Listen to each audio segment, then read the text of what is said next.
Hello, hello, hello, everyone. My name is Cassandra Williamson, the Executive Director for Transgender and Diverse Veterans of America, and welcome to our evening program, 6 p.m. Eastern, 5 Central, for the Transgender and Diverse Veterans of America Action Group. So this is Action Group stuff. Just so you know, this is Action Group stuff. Let me run the disclaimer across the bottom. You need to see the disclaimer, okay? So here you go. All the opinions expressed here are strictly mine, no one else's. They don't belong to they don't represent any kind of agency or anything like that, or department or anyone other than me. Okay. So having said that, those are my opinions. These are my opinions only. And if you're under 18 years of age, leave. Do not come back in here. This is not the place for you. Got it? All right. So go to our website if you're interested in finding out more about this. We're all over the place on all social media sites, from Facebook, LinkedIn, Twitch, Twitter, YouTube, you name it. We're there. And you can watch us live on our website too, right there at the website. Just click on that and click on the home button, or just rest your cursor on the home button, and then it'll pop up live stream. So go right there if you want to watch it from the website. So anyway, you can do that. You can also join me here on stage if you'd like to. And I'm going to copy this, and give me 1 second to paste it over here into the comments block. And so I welcome any kind of conversation as long as your comments are not anti-Semitic, hateful, disrespectful, bigoted, or anything like that. And do not reflect badly upon the United States of America. Got it? Because otherwise I will definitely, I'm going to have to switch cameras apparently, because my one camera is flipping out on me. Hold on a second. So I'm going to get rid of this one. Hold on. That camera just was goofy. It was on my iPhone. I don't know what was going on with that, but anyway, I can use this one. That one works fine too. So anyway, welcome here. The first thing I would like to do is to kind of go through a recap of the news of the day, and kind of look at some things. The headlines primarily is what I'm looking for. But I'm going to go ahead and share a screen with over on my Bing, Microsoft Bing service. Okay. And here, we'll just kind of go through some things rather quickly. The first thing up here, we've got, let me see. This is USA Today. Biden warns Iran not to attack American troops as Israel-Hamas war continues. A story by Joey Garrison and Francesca Chambers, USA Today, 2 hours ago. All right. So he issued that stark warning to Iran's Ayatollah that the U.S. would respond if his nation continues to move against U.S. troops in the region. He should be prepared, President Biden said in a Rose Garden news conference. So, yeah, I think it's Khomeini of Iran. We're not playing games. You got it. We're not playing games here. Okay, so let's go to the next one, the next headline. Oh, this one was a good one. It's not a faith issue. It's a truth issue, science issue, mental health issue. Trans health officials sparks debate with pronoun mandate for the Health and Human Services employees, Department of Health and Human Services in the executive branch of the U.S. government. This is a story by Mama Say What. And as you can see, they have about 15,000 followers. That keeps going up a lot. I mean, it's going up quickly, actually. Story by G. Gallagher. So 12 hours ago, interesting little story. So the employees are required to actually use the proper pronouns that a person requests, if they request pronouns, and respect. It's just basic human decency and respect. It is not about faith or anything like that. It's not a challenge to anyone's faith. It's just being decent human beings. And that's really what they're asking you to do. Just be a decent person. Don't add to a person's stress or anxiety levels by just completely disregarding it. Let me put it like this. Let's say that Robert Smith walks into the VA one day and he goes up to the sign-in desk or wherever he's going, and whatever provider he's seeing there, and he says, "I'm here. I'd like to." And they say, "What's your name?" And he says, "My name is in your records. It's Robert Smith. but I preferred that you call me Bob because, Robert was my dad's name, and I really didn't like him that much, and I don't want to be identified with that. Okay, so here's Bob Smith standing right in front of you, and as soon as he turns away, though, and sits back down, and he waits for 10 or 15 minutes, and the first thing that comes out of the person behind the counter over there, their announcement is Robert Smith.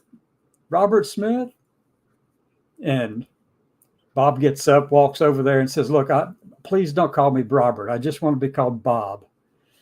And please note that in your records, Bob. I know you can't take out the Robert part, but just leave. I want to be called Bob. Come on." He goes back in, sees the nurse, and goes back in there and gets, weighs them, so does the weigh in and all that kind of stuff, and sits down, gets their blood pressure and their temperature and their heart rate and all that kind of stuff checked out, and oxygen levels with the little thing on your finger. Yeah, I've been in one of those offices more than once. But anyway, and then the nurse looks at Bob and says, "Hey, Robert, would you go back over there and sit down?" He goes, "I told them to put a note in there that I'm just called Bob. I don't want to be called Robert, please." And the anxiety's building up and the pressure's building up. But if your religion says that you have to call that person Bob, you have to call Bob Robert simply because that's what the name he was assigned at birth, then you're an asshole. That's all you are. It's not about your religion. You're just being an asshole. But let's kind of back it up just a little bit. Let's say Robert walks in there and walks in and walks up to the desk and signs in and says, "Look, I know in my records it says Robert in there, but I want to be called Bobby with an I, Bobby." And Bobby says, "And by the way, I'm transgender. And please refer to me as she or her." And they said, "Go ahead and sit down." They wait 10, 15 minutes, and the person behind the desk goes, "Mr. Smith, would you come up here, Mr. Robert Smith?" He walks up there and says, Look, I already told you that my name is Bobby and that I want to be called Miss Bobby or, she, her pronouns, that kind of stuff." And then goes back in. The nurse takes her back in there and goes in and, does the weight thing, the weight sign in and the temperature and the blood pressure and, and all that kind of stuff. And goes to sit down and see the provider. And the provider goes, "Robert, Mr. Smith." And Bobby looks at this provider and says, "Look, it's supposed to be on my record that I'm actually Miss Bobby Smith, and I don't want to be identified as Robert." And it just gets to be aggravating and really exasperating, really. And anxiety goes up. And all he's trying to do is just, not have those kind of things happen all the time, every time he turns around in wherever place he works. Well, and if you continue to call that person Mr. Smith or Robert because you have some kind of religious thing about it or whatever, then you're just being an asshole. That's all there is to it. You are being an asshole. Your religion is not that blind and stupid. Can I tell you that to your face? Yes, I did. You're just being crazy with it all and trying to stick a stick in the mud and say, "I'm not going to go across this red line right here in front of that stick. Forget it. I'm not going there with it." All you're doing is being an asshole. In the meantime, that kind of stuff is actually what drives up the anxiety and the tension that exists inside that person. It's not that it was there inherently. It's there because you refuse to acknowledge and let them live their lives the way they want to. What is wrong with that? Live and let live. What is wrong with it? Anyway, so I digress. That's the one story. Let's go over to the next story. Protecting children and families. Oh my gosh. Drag ban rejected as unconstitutional. Opponents continue to fight the LGBTQ community. Fistful of Dollars. Glenn is the author, published 8 hours ago. Let me see. Federal judge has just delivered a massive legal blow to conservative Texas, ruling Senate Bill 12, signed into law by Republican Governor Greg Abbott, is unconstitutional. So we already know, though, what's going to happen with that, right? That was a federal judge that delivered that legal blow. But we know this is headed to the Supreme Court. You've got the same kind of stuff out of Tennessee. You got it out of Texas, and they've got it out of Florida as well. And they're all going to the Supreme Court with this stuff because they know that they got it loaded now with all those far right conservatives on the court. Yeah, it might be a win now, but they're going to take it to the Supreme Court and just see what comes of it. Who knows, really? Who knows?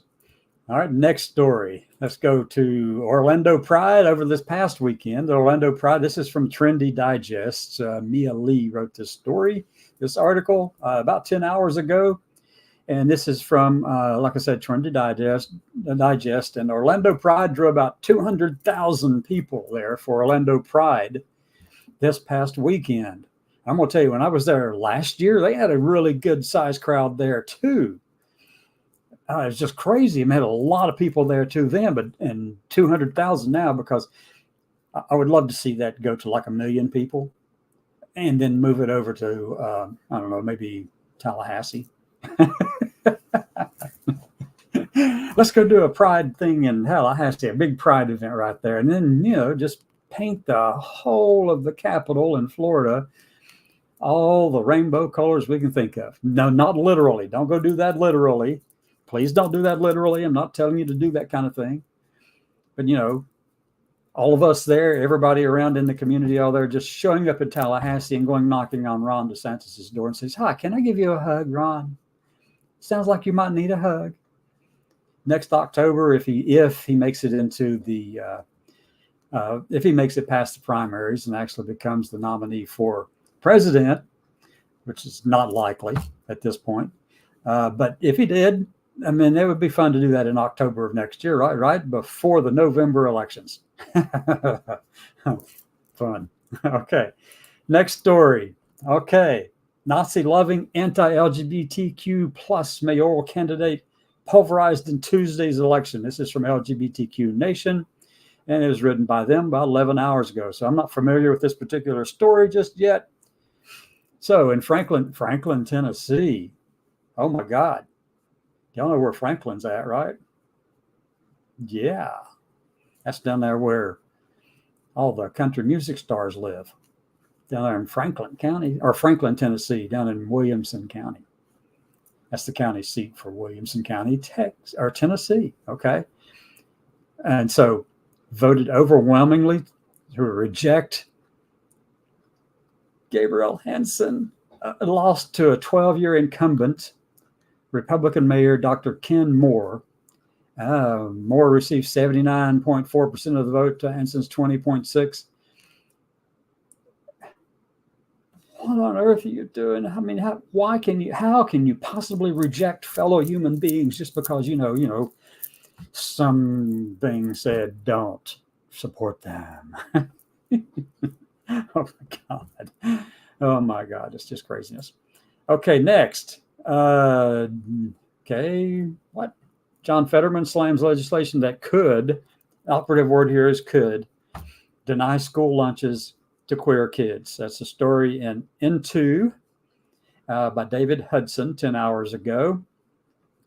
Okay, Senator John Fetterman of Pennsylvania has blasted an attempt by GOP lawmakers to pass legislation that would allow providers of school meals to use their faith as an excuse to deny services to some kids. If that is the case, whoever wrote that into the bill or whatever, I mean, that's just craziness. Really? I mean, you've gone off the deep end and fell over there head first into that abyss, and I think you're still falling. I mean, I can look into the abyss and I can't even I don't see a dot. I see nothing. You're going way in head first, folks. If you think that's appropriate, you're just being an asshole. If you think that's appropriate. Can I say that? Yes, I can. Because this is our Action Group conversation right here on the Action News, by the way. And so, geez, you've got to be kidding me. Oh my gosh. Some things are just asinine, folks. A call for a fair race. Student reactions surface as trans woman joins the women's swim team, stirring controversial debate. Look, I'm going to say something that's probably controversial right here in this audience. Until we figure out the best way to handle this, don't go putting yourself out there and actually raise the ire of the country anymore in the direction that is opposed to us. Please don't do that. I mean, we don't know enough yet to be firmly decided on what the actual truth of this is.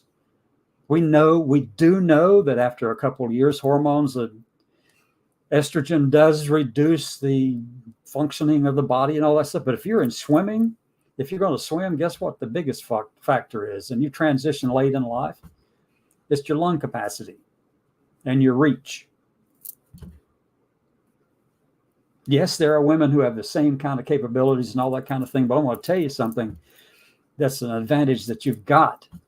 And, you know, it might piss some people off for me to say that, but please, until we know more and better able to handle this kind of thing, step away. Don't drag the rest of us into the water with you, into the deep end with you. Okay, please. Can we do that at least? Just stop for now. We've got to figure out how to move forward. Things like this actually drag us back down. And I'm talking about other incidents too, like the Rose Montoya thing, showing her breast at the White House. That was just asinine stupid. It brought more harm on a lot of people than anything else, and a lot of the people in our community. Those kind of things do that. So I'll just call it out. If that's what it is, I'll call it out. Now, there are some sports where this kind of thing does not apply. Let's say, for instance, I don't know, the Chess Federation. Determining that they don't want to have men compete against women in a binary kind of patriarchal world that they live in, apparently. That's stupid. That's just being an asshole right there. Absolutely nothing. I mean, what are you saying? What are you really saying? Either that you're afraid of women or you think you're better than women. That is stupid. The Chess Federation trying to restrict transgender people from competing in the Chess Federation. You have got to be freaking kidding me. No. It's just craziness. Stop. Oh my gosh. Israel-Hamas war. Okay. Let me see if there's anything I want to cover first before I go in to many other things. I'll get to that in a minute. Okay, let me hit this one first. All right. Your tax dollars host conference denouncing whiteness. This is Mike Fishmore, the American Insider. And the Michigan Department of Health and Human Services held a conference on harm reduction that included a panel denouncing whiteness. For one thing, I've got to actually see what they said because this right here, I've seen this too many times. Things get taken out of context and there's absolutely no point of reference from which to talk about it. And here's what it says. The workshop will also explore bias, medical mistrust, generational trauma, white colonialist systems, and radical inclusion. Okay, fine. Fair topics. Where the hell did we come with anti-whiteness stuff? Oh my goodness. Anyway, so, well, it's not, look, if you can take those words right there and turn it into anti-whiteness or against whiteness or the harms of being white, then boy, you've got a really overactive imagination because there is no possible connection between one and the other. This is not about that at all. And you know it, but it just doesn't feed into your narrative. So anyway, yeah, that's just crazy. Craziness. Let me see what else is over here. Putin's next Ukraine, another European country in crosshairs as Russian forces mount near the border.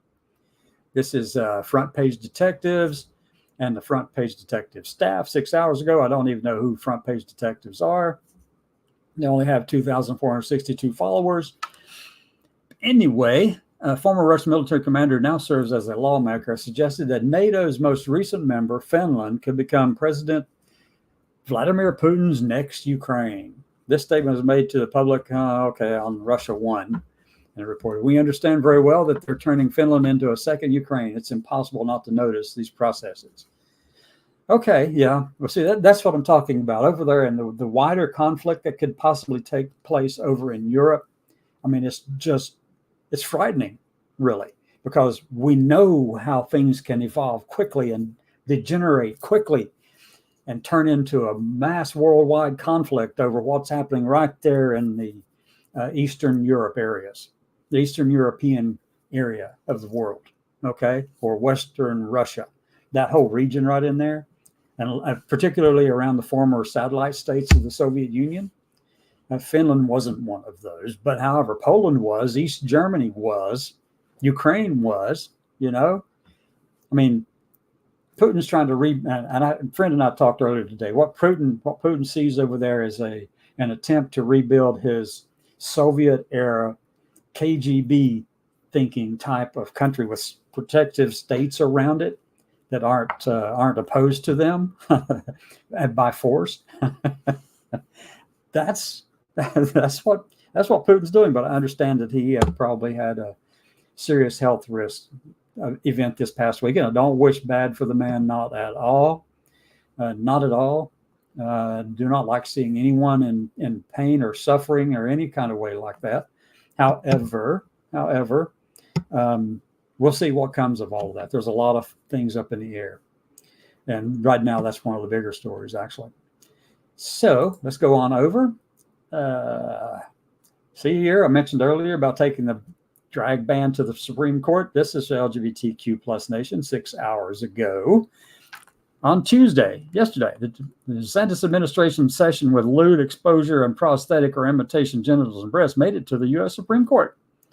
Texas's bill is going up there also. Tennessee's will too, whatever. Florida's Solicitor General filed an emergency request to narrow the scope of a district court ruling that blocked the Republican-led state's notorious ban on drag performance, formerly known as the Protection of Children Act.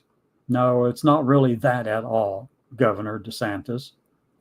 It's that, you don't like people who don't look like, act like, believe like you.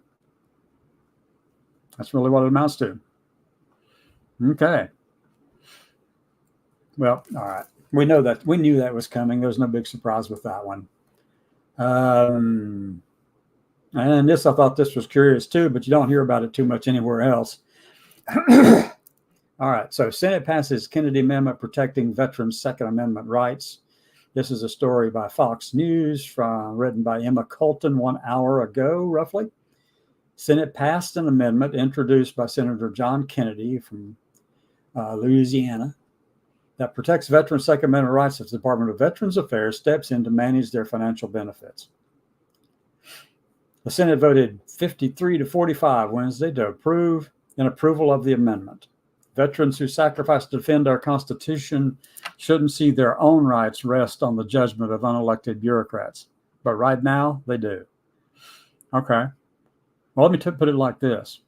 Even though I understand what this is about protecting the Second Amendment rights, which really has been bastardized over the years into something that it never was intended to be. But I am not a constitutionalist, an absolutist with the Constitution, by the way. But, it's more than that, because we know that it's the access to weapons, the ready access to lethal means, that is the highest cause of suicide, not the cause per se, but the method used to carry out suicide.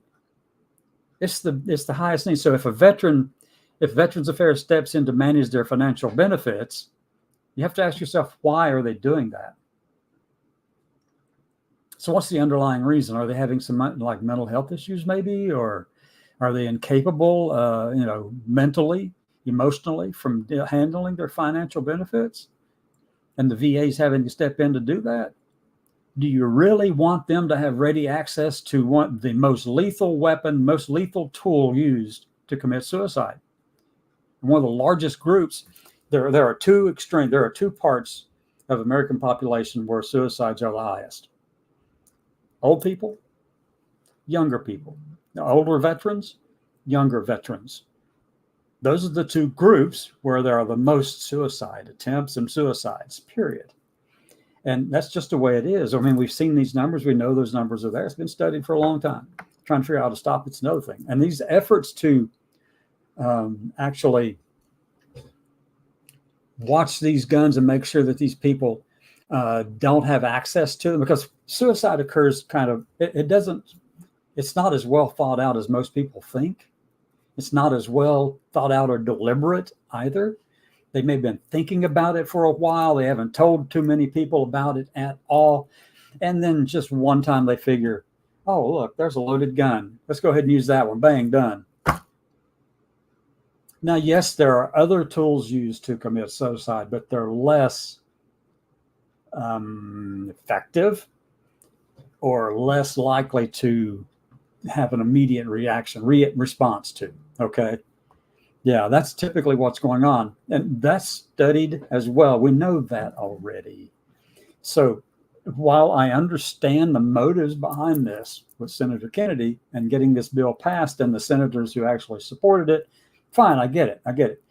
But I would put this caveat in there: as long as the VA can prove that the financial benefit that they're managing, that they're having to manage it as a result of something other than mental health issues, then by all means. If it's not related to mental health issues, or it's just strictly a physical thing where you're having to be in the hospital, for whatever reason, you're in there in long-term care. Maybe you don't want to have a weapon in long-term care in the VA. Anyway, regardless of whether you're there for mental health reasons or physical reasons. So anyway, I mean, there's some nuances to this that are just not there. And if you overlook it, you'll overlook it all the way. You'll miss all the points. And I'm sure I missed some too. So anyway, that's some of the headlines. Now we're going to go back to Israel Hamas. All right. So first thing I want to make it very clear is that I am strongly in support of Israel defending its borders and its people from terrorist groups, even if that terrorist group is acting as the de facto oppressor in Gaza over the Palestinians. War is not clean. You're not going to be able to protect every single civilian out there. And it does not have to be proportional either. The defense of your land, the defense of your nation against terrorist attacks or against any aggressor nation, you don't have to go back and attack them in a proportional way. If you want to win, you've got to actually have an objective and go out there and do it. You've got to destroy Hamas. It's a terrorist organization. And that's what has to happen here, folks.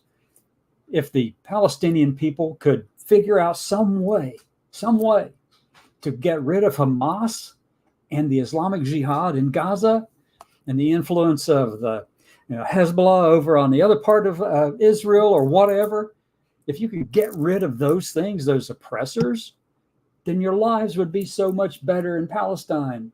And for the people in the United States who are actually going around here saying you're pro-Palestine or you're pro-Hamas, but you're not drawing a line between pro-Palestine and pro-Hamas, it's fine to be pro-Palestine, but to be supportive of Hamas is to side with a terrorist organization. Folks, stop.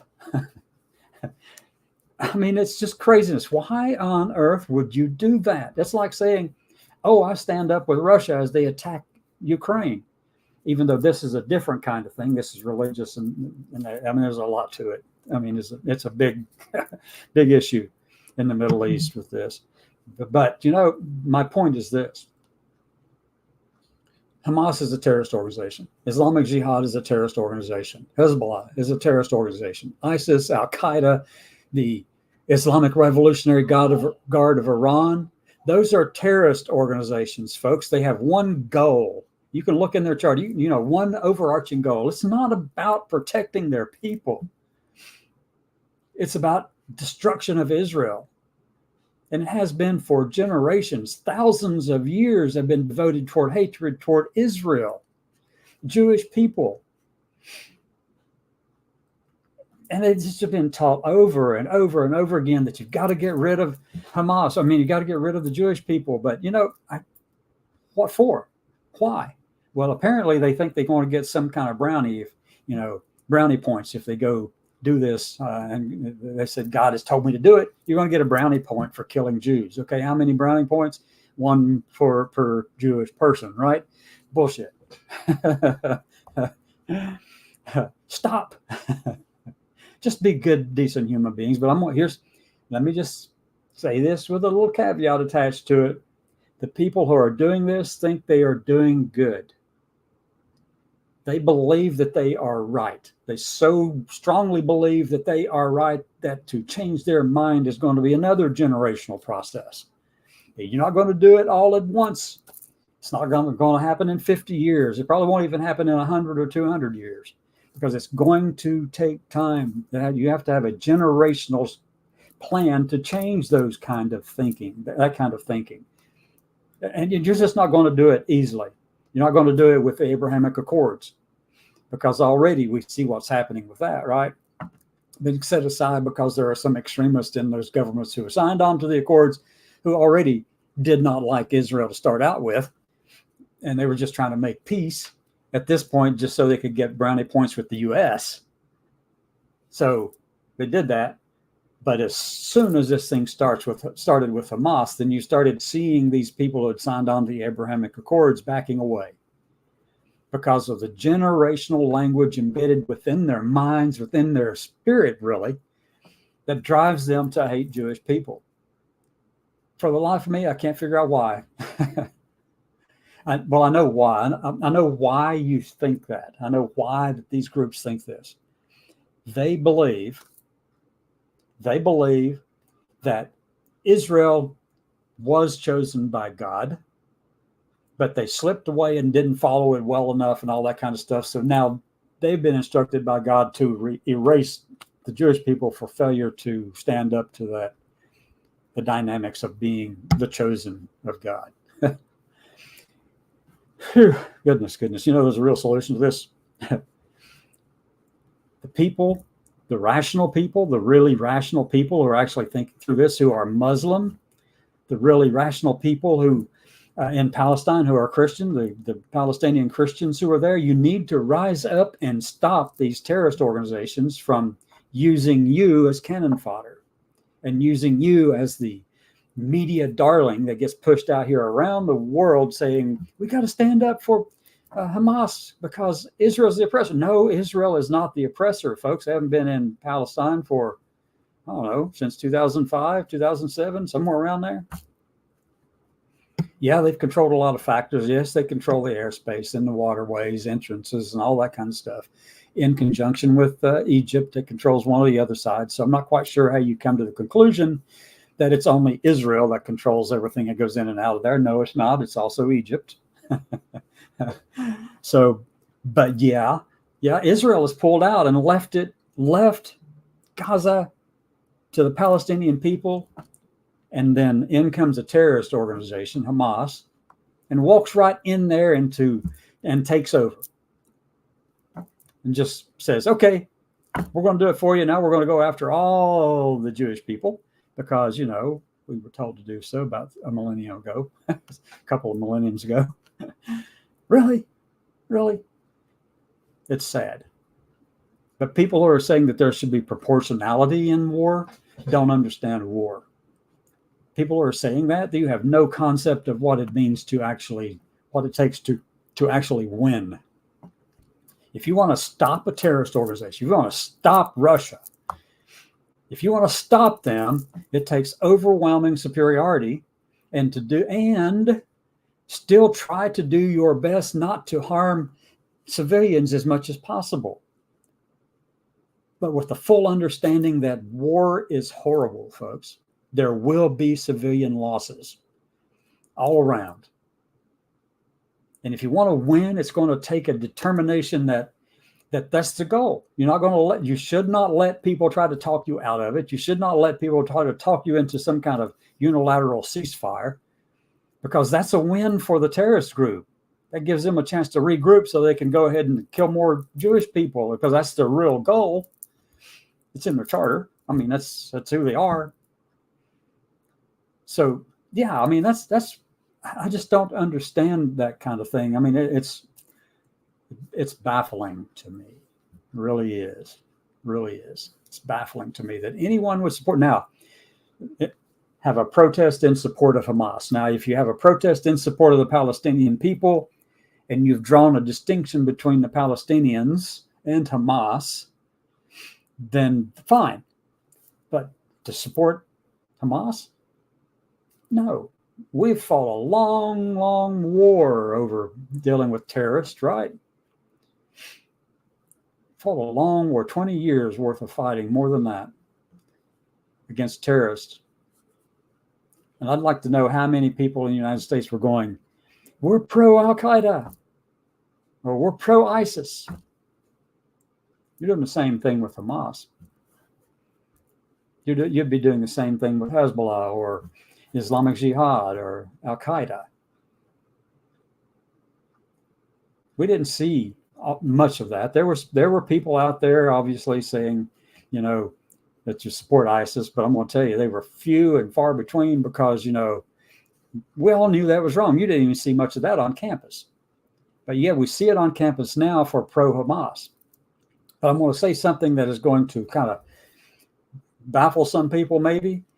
But first thing is, I'm actually a very strong proponent of our First Amendment rights and our free speech rights.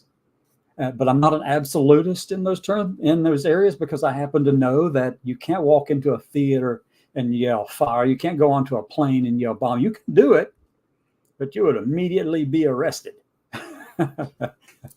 If it was not true, if the statement was not true, you would be arrested. And why? Because it causes fear and panic in the population, wherever that isolated population is, on a train or a plane, in a theater or whatever. So free speech is not an absolute right. It's regulated, as it should be. No right is absolute, just to make that perfectly clear. One set of governors and government leaders, they can strip away from your rights or take them away or give them to you. I mean, that's just as well, that's another conversation altogether right there. You have no such thing as absolute rights. It's entirely dependent upon the government that you've put in place over you, if you did that.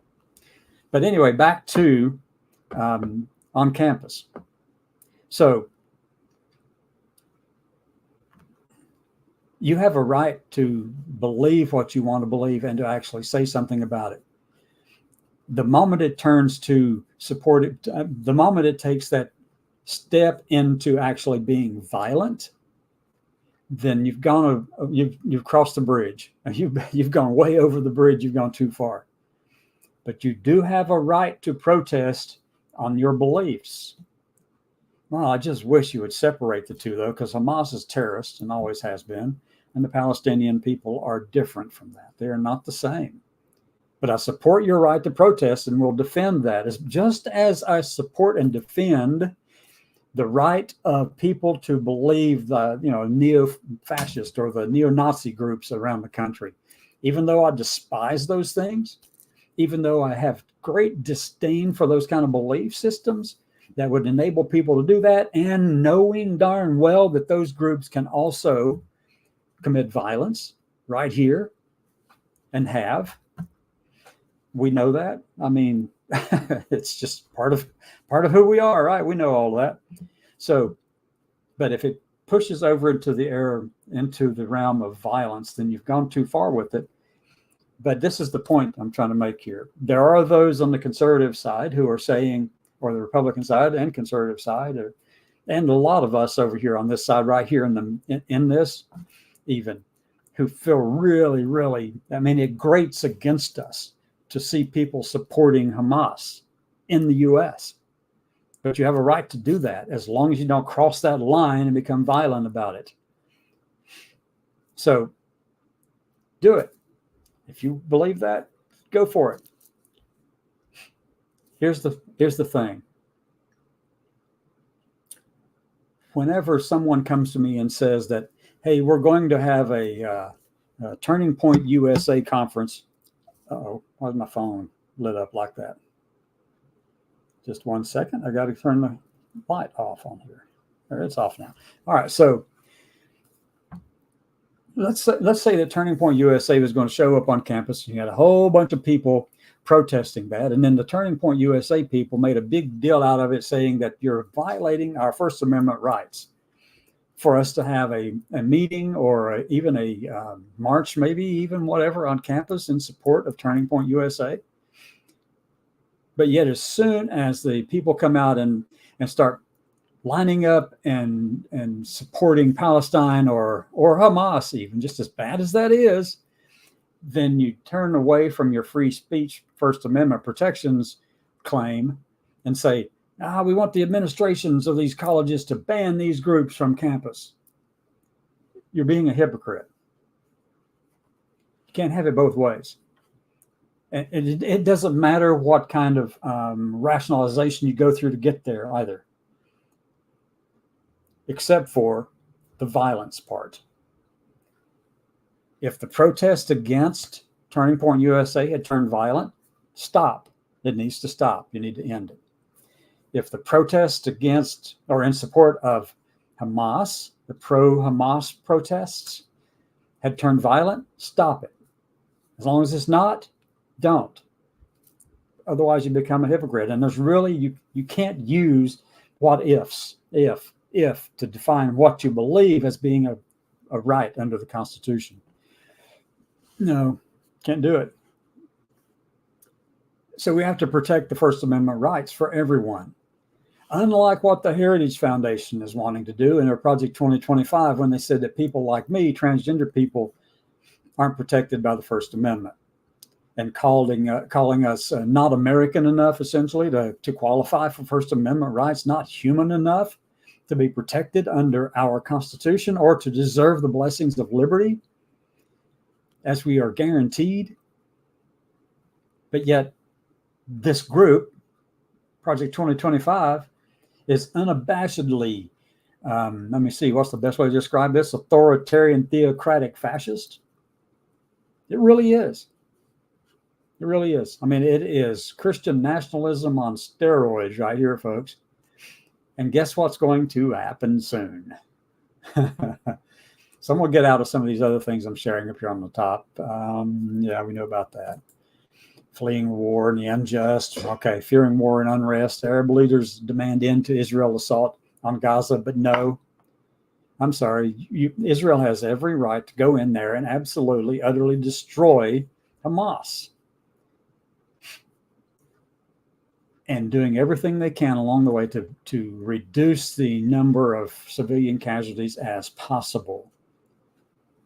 Anyway, I said that already a minute ago. That's Washington Post, Karim Fahim, and Anna Alam. Okay. Arab leaders are wrong on this one. But, they have generational hatred towards Israel anyway. So, regardless of how nice they pretend to be otherwise. Yeah. All right. There, I said it. All right. So let me drop out of this. We're going to stop sharing. That's Project 2025 in the background. Let me go back over to my other screen where you can see me now. I see no comments or no one trying to jump in and have a say in things. So this coming Friday, let me see. I was over on Twitter earlier today. And occasionally I like to go through and just kind of see what's going on in the world, out here on Twitter space and in the Twitterverse. It's not a multiverse either. It's just the Twitterverse. So anyway, let me see. Heritage Foundation. This coming Friday, folks, guess what's going to happen? Mandate for Leadership Series Episode 1 with Ron DeSantis. Ron DeSantis is going to be in their, they have an auditorium somewhere there in DC where they will do a live event as well as in person at 9:30 a.m. Eastern Time, Friday, October the 27th. Let's all go join. And if you're there in person, try to figure out if you can get in, what it takes to get in. I think you may have to be a member of Heritage, and I'm not giving them money to do that, period. But you can watch online. I just don't know how much interaction you will have with anyone up there, because you got this person over here, that's Kevin Roberts over on the right-hand side. Obviously, you know Ron DeSantis is. And this is Jan Jekielek. Yeah, something like that. Jekielek. Anyway, I'll have to listen to how he pronounces his name, because, you want to be respectful of how a person pronounces their name, right?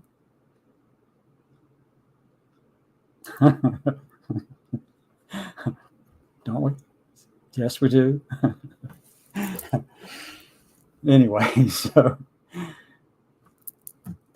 let me see. So actually, I went in, and this is actually going to be live. I looked on the Epic TV to see if it was going to be there. I couldn't find a sign-in link. I ended up going over to the Heritage Foundation. I went over on that one. This is secure.heritage.org. That is not where you want to go. Wait a minute. Maybe I should share the screen because you can keep up with me that way better. Bum, bum, bum, ba-dum, ba-dum, ba-dum, ba-dum, bum, bum. Okay. We did the Heritage thing. That one, we'll just start right there and scroll across. Hopefully you'll be able to follow me as I change tabs at the top. That's the first one. That's the first one where I was just talking about it, and obviously it wasn't up there where you could see it. So this is from the Heritage Foundation's Twitter link, shared, reposted by Kevin Roberts, who happens to be the president of the Heritage Foundation and of Heritage Action for America. They're 501c4. And I'm going to show you something in a minute too about all that. I just want to show this out here just for edification. Okay. All right. So that was the live thing I was talking about just a second ago. You've got this live event coming up between Kevin Roberts, Ron DeSantis, and Jan Jekielek, something like that. And it will be at 9:30 Eastern time this coming Friday, 8:30 my time, Central. So next, I went over to the Heritage Foundation site. This is actually secure.heritage.org. Yeah, I'm not going to join anything with that. Absolutely not. Refuse to give them any kind of money to do anything with that. Enough is enough. It's time for renewal in America. The far left threatens to take more control of our lives and livelihoods, and the far right intends to destroy all of our differences. They don't say that, but that's just me putting it in there for them. You know, if I could edit this thing, the far left does this and the far right does that. It happens on the left and the right. They're extremists everywhere, folks. And with rational thinking, good thinking, and clear-headed thinking, and a little bit of knowledge of the past, you know, you get a better understanding of things. I mean, you have to read some. You really do. You got to go read some. You got to read Project 2025. Go check it out. Project2025.org. You can find it on our website, as a matter of fact. Let's go on over. Since I couldn't find the link for it there, membership card, I'm not doing it. Activate your membership. You can make a donation on this page. And at the bottom of this, I wanted to show how they actually do the distinctions between Heritage Foundation and Heritage Action for America. Okay. So right here, the Heritage Foundation, you can see at the bottom, we will increase the size slightly. Because I want to show this here because it's important from a legal perspective, and these people have 50 years of legal practice. The Heritage Foundation is a 501c3 charitable organization, and charitable contributions are tax deductible for income, gift, and estate taxes. And they list their federal identification number, tax ID number.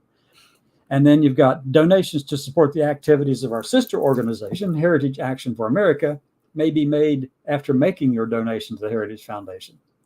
So they do it this way. They actually get people to donate to the 501c3, and then from in there, you can actually decide if you want to make contributions to the Heritage Action for America, which is a 501c4, which I mentioned right there, under the Internal Revenue Code. As such, contributions to Heritage Action for America are not tax deductible as charitable contributions. So they get you in with the first one, the 501c3, and then they redirect the funds, well, not redirect, but they give you an opportunity to contribute in a non-tax deductible way to the C4. And they've got state registration disclosures, and I'm not quite sure what that represents. Let me go see. Yeah, I don't think that's really no, that didn't go a single darn place. So let me drop out a few things up here on the top.